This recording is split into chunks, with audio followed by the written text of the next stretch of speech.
the information is right at the fingertips. I think the responsibility we have at Aura now is to take all of this really rich data that we have and give it to law enforcement in a way that they can consume it and use it, and a way that also follows all of the laws and privacy concerns and all of the other areas that come into it, which I think Aura has a tremendous history and pedigree on building secure tools that do follow the laws and do, manage the privacy concerns that the general public has. And those are rightfully there. But I think we have the capability to bring that to law enforcement in a really easy, usable way. You're listening to the Retail Crime Intelligence Podcast by Aura, where we share actionable insights to help you reduce crime and violence in your stores.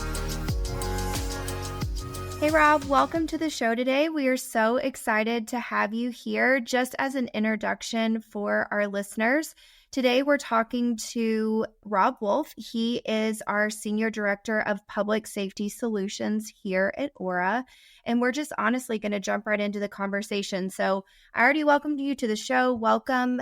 But just for our listeners, can you give an introduction of yourself, not only your career, Rob, but also who you are outside of work and outside of Aura? Oh, sure. Thanks, Elena. Great to be here. Great to join Aura. I've been on board for a little over a couple of months, 2 months now, and a small contracting bit before that. So been around for about 5 months, just getting my feet wet and I think finally have my head above the waterline and starting to get some traction. So great to be here. My role at Aura, as you mentioned, is the Senior Director of Public Safety Solutions. That's really building out our future law enforcement solutions and looking at what's next and how do we take the amazing technology that Aura has and apply it into the law enforcement field.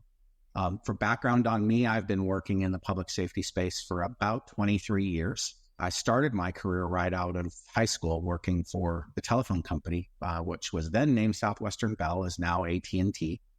Started as a union cable puller installing telephone networks and worked my way through. In the end, after about an 11-year career, I was the vice president of the Southeast region for a division called SBC Telecom. And I spent my last year, and my only time in the wireless space, but my last year, I was responsible for strategic sales at Singular Wireless. And after about a year in the wireless space, I left and started my own company that was originally focused on wireless data. So at the time, way back when, wireless data was just emerging. BlackBerries were the craze and alpha pagers was what was hanging on everybody's side. And none of the tools that we have today existed then. But shortly after 9/11, started that company and really stumbled into the public safety space. We had a meeting with the Director of Homeland Security for the state of Missouri right after 9/11. And my business partner and I at the time went and visited, and we were trying to sell cell phones and wireless data. And we had this grand scheme to sell all the first responders in the state wireless data network. And the Director of Homeland Security explained that's not the way it worked. My business partner was a little bit smarter than me and asked, well, what do you need? When he said he wasn't going to buy anything from us. And he began to explain a need to really organize the first responders in the state, who they are, what they do, what's their background, and what capabilities do they have. And what we learned was, and now what I know is across the U.S., there's 18,000 law enforcement agencies across the United States. So in the state of Missouri alone, there's several thousand. And how does that all come together and work in times of emergency? And he really had a need to build a notification solution. We ended up building that for him and won a contract for the first Homeland Security portal in the country. It was called MOSNet. Missouri happened to be the first state to appoint a Director of Homeland Security, even before federally with Tom Ridge. And we stood up the first Homeland Security network. Was really just a timing and a little bit of luck. We started presenting that to the partners in the area and learned that the presidential debates were being planned. The first presidential debates post 9/11 were being planned at Washington University. And our tool, that was that notification tool, grew in to become the command and control platform they used for that particular event. And technology really proved itself, that real-time communication and real-time information flow during a major planned event, a national security event like that, really proved its value. And we just really took off from there. So for about the next 10 years or so, the solution was broadly used for just about every national security event in the country. I think we were involved in about 10 different Super Bowls, NBA All-Star games, All-Star baseball games, lots of presidential details, lots of presidential activities, the RNC and the DNC, and just really had a front row seat to history, and had the pleasure of working for both President Bush Sr. all the way through to President Obama. Stopped in that space after Obama's presidential service. So was really honored to be involved and got to meet some great people and be a part of history. From there, I joined a company called NC4 that worked on building a real-time crime solution called StreetSmart. In my days working in the major events space, I met Assistant Chief John Bennett at the city of Tampa Police Department. Really became my mentor. And we spent a lot of time during events talking about how the technology you use for planning a major event could also be used in crime fighting and every day. And really the basic notion was, how do you take the average cop on the street and enable them to be their own detective and to be their own crime solver?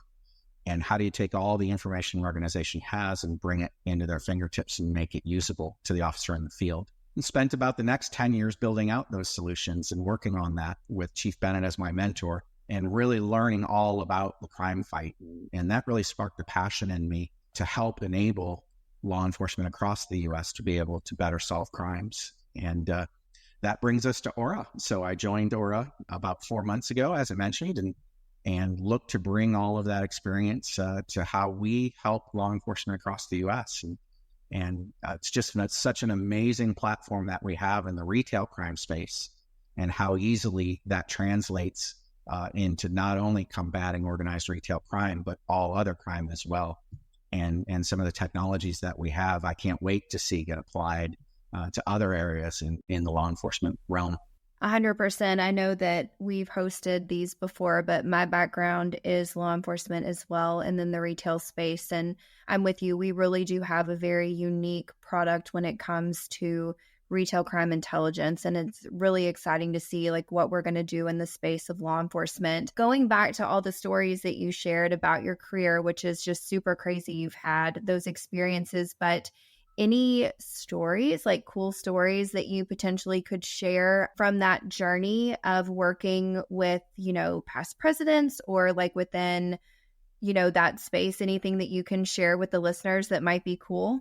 Yeah, really fun story. So we were working at a Super Bowl in Tampa, Florida, and my older brother lives in Tampa, and he was actually at the Super Bowl, and he was up in the 400 sections of the stadium, all the way up in the nosebleed seats. And during an event, we tend to not be at a Super Bowl, especially we wouldn't be on the field really at any given point. We're, miles away in a command post. It sounds really sexy. Hey, we helped manage the Super Bowl, but really we were stuck in a dungeon, 2 miles away, planning for if something goes wrong, how to help. But at that particular event, I had a privilege of going on the field during halftime. And Paul McCartney was playing the Super Bowl halftime show. And I called my brother, and he answered, and I said, "Hey, where are you at?"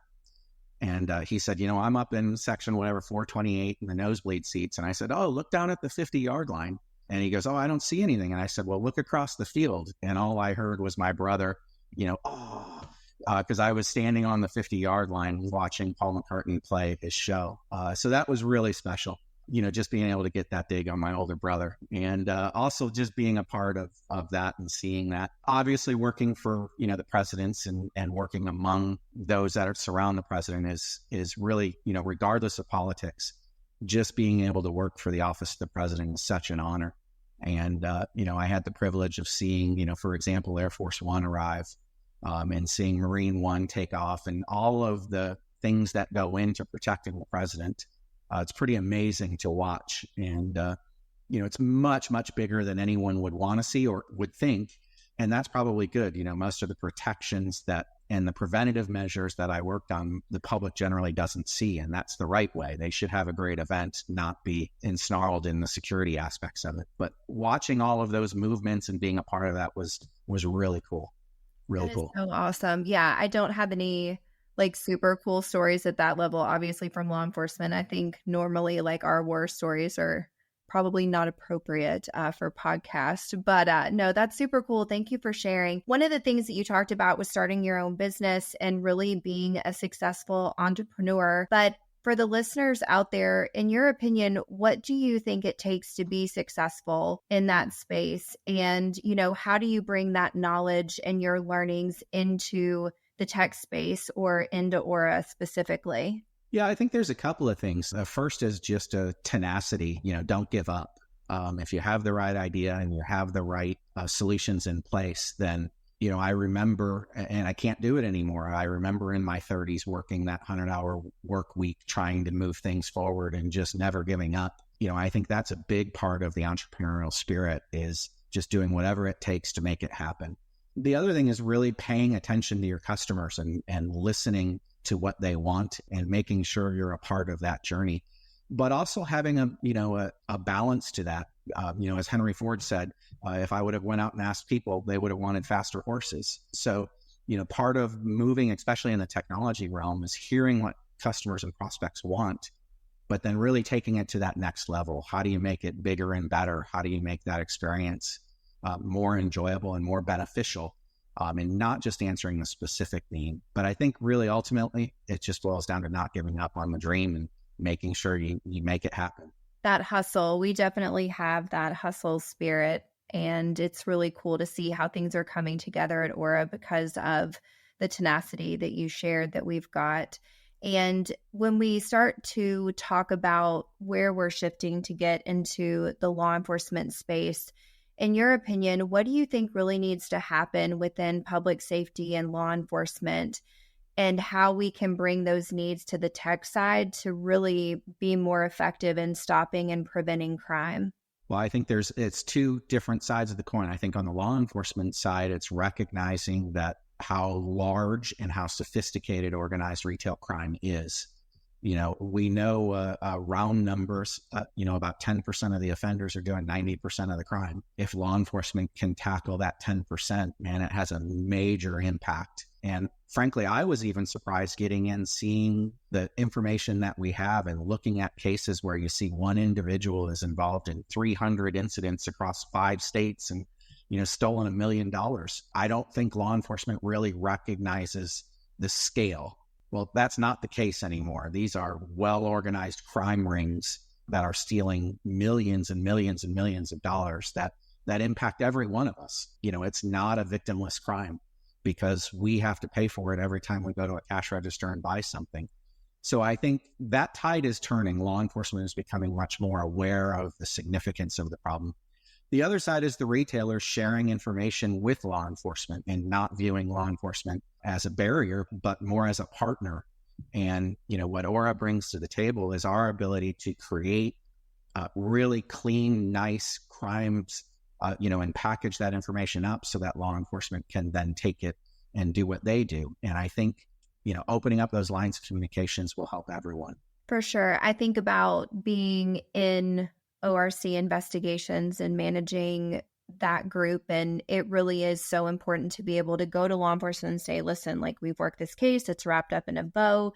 Here's everything that you need to successfully prosecute it. And tech plays such a huge piece in that, because without the intelligence that we're gathering on the platform with the web maps and the accomplices and the linking and the suggested investigations, all those things, it's just that one extra thing or those multiple things that we can give law enforcement just to really seal the deal in the prosecution of those cases. When we talk about technology as well, it really is a great way to bridge the gap between crime intelligence and really just keeping people safe. But why do you believe so strongly in that mindset, or why do you agree with that statement?